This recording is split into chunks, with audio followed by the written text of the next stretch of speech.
A middle-aged man named Lemuel Gulliver wakes up in his messy New York apartment and goes on with his morning routine. He talks to his superhero toys on a shelf and dances in the shower, showing us his goofy side. Gulliver works in the mailroom of a New York newspaper company. That day, he meets a new employee named Dan and befriends him. Gulliver is Dan's boss in the mailing department. As the two deliver their mail for the day, they come across Gulliver's longtime crush and a journalist named Darcy Silverman. He has been in love with her for years but has never confessed. Later that day, Dan brings out a notice that says he has been promoted to head of the mail department on his first day. Gulliver has been working in the facility for 10 years, but no one there respects him. Dan claims that Gulliver is scared to talk and will never progress in life other than his mailroom job. A distressed Gulliver is walking out of the office and notices Darcy working late. He gathers up courage and goes to her cabin to ask her out. However, his nerves get the best of him, so instead, he picks up a random paper from her desk and heads out. Darcy asks him if he wants to apply for a travel writing assignment. A nervous Gulliver agrees and has to submit a travel blog the following day. At home, he copies and pastes several articles from the internet for the blog. The following day at work, he submits it to Darcy, who is impressed by his writing skills and provides him with a new task. She wants him to travel to the Bermuda Triangle and write an article about the legends of ships mysteriously disappearing there. To impress her, Gulliver agrees.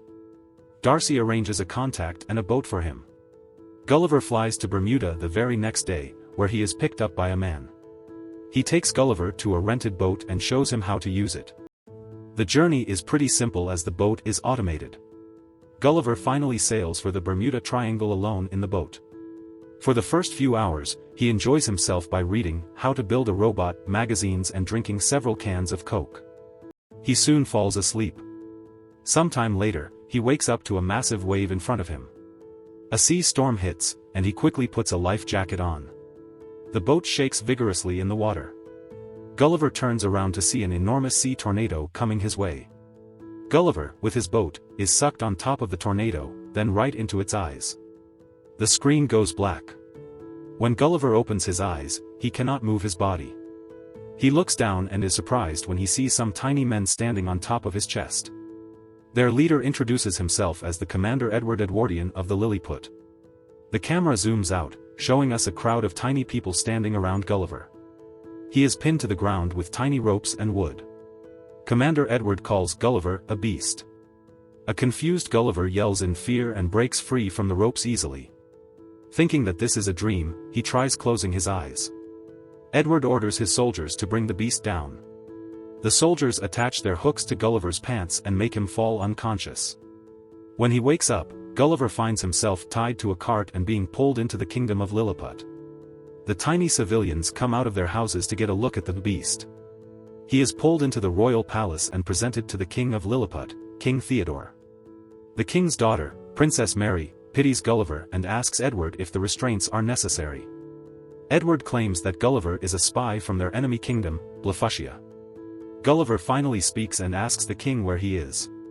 King Theodore's secretary, Jinx, tells him that he is in Lilliput, the greatest nation in the world. Gulliver thinks this is a prank and asks the non-existent cameraman to show himself.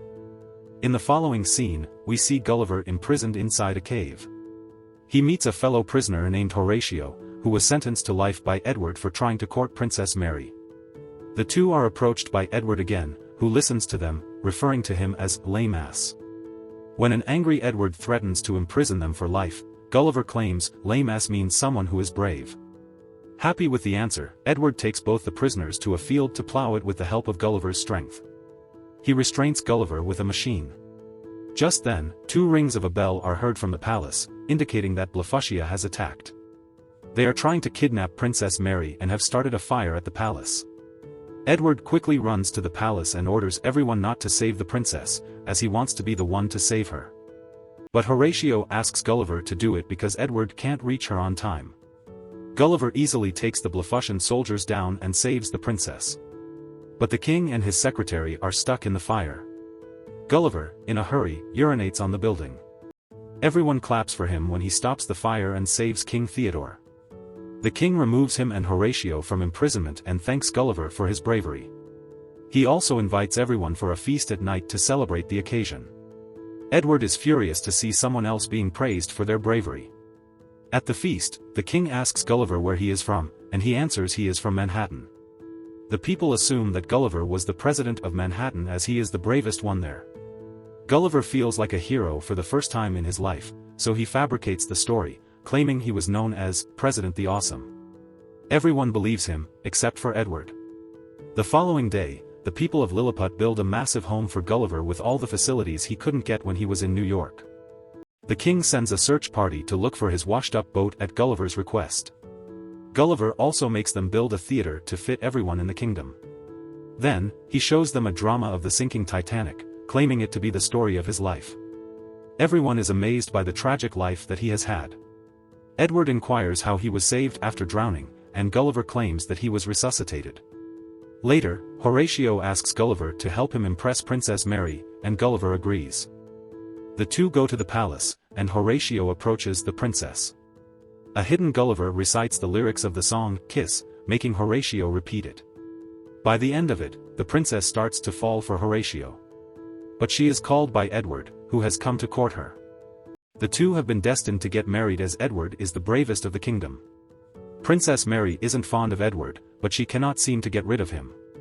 Somewhere else, the search party finds the washed-up boat with cans of Coke. Gulliver comes to the scene and finds his phone is still working. He has 12 voice messages from Darcy. Turns out she is furious to have found out about Gulliver's plagiarized article. She has to now sail on the same trail Gulliver came through to do the Bermuda Triangle research herself. Gulliver now doesn't want to go back to New York and face her, so he decides to stay in Lilliput permanently. Edward is not happy about the decision and tells the king he is suspicious of Gulliver. The king dismisses him, claiming that he trusts Gulliver. Because of his stay, the king gives Gulliver the title of the new general and demotes Edward to vice-general. A jealous Edward turns Lilliput's defense system off, making it easier for their enemies Blefuscia to attack. Blefuscian soldiers and their king see this and plan to attack Lilliput immediately. They approach the kingdom through waters and launch cannonballs toward Lilliput. Being the general, now it is Gulliver's responsibility to stop them. He nervously steps into the water and starts to splash it around. The cannonballs do not work on Gulliver, who is massive compared to them. Eventually, he defeats the Blefuscians and becomes the savior of Lilliput. The people from Lilliput fulfill all of Gulliver's wishes. They even build a model of Times Square so he would feel at home.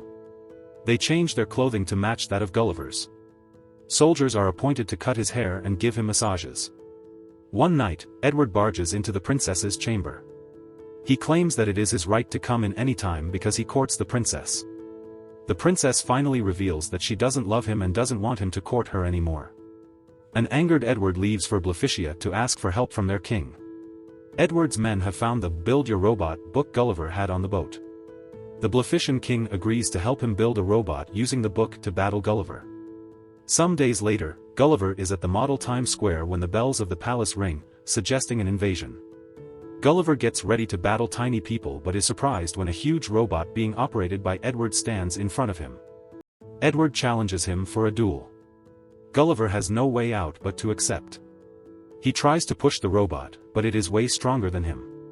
It picks Gulliver up with his pants and makes him accept his defeat. Gulliver also confesses that everything he said about him being the president is a lie. The king and the princess are surprised to have been betrayed by him. Edward sends Gulliver to a forbidden place called the Island Where We Dare Not Go as a punishment.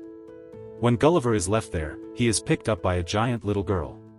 Turns out the island is the home of giants. The girl thinks Gulliver is a toy and keeps him in her Barbie house, dressing him in girly pink clothes. Meanwhile, back in Lilliput, Darcy's body washes up on the shore.